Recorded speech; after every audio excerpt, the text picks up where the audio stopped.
inshuti zanjye mukomere aho muri hose. Ire ni gahunda ya buri munsi yo gukomeza kubashishikariza kugenda n'amaguru, gutembera cyangwa se gukora imyitozo yawe. Imyitozo yawe ugomba kuyikora buri munsi nk'uko urya buri munsi, nk'uko unywa. Imyitozo yawe nayo ugomba kuyishyira muri gahunda yawe. Niyo mpamvu mba mpari hano nkaganira namwe, nkavugana namwe. Rero ni ku munsi wa 4 nkomeza nyine kubaganiriza.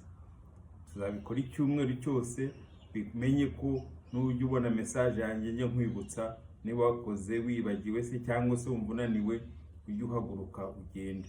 Ko kugenda birafasha, ni exercice nziza, ni exercice naturel, ni exercice y'Imana.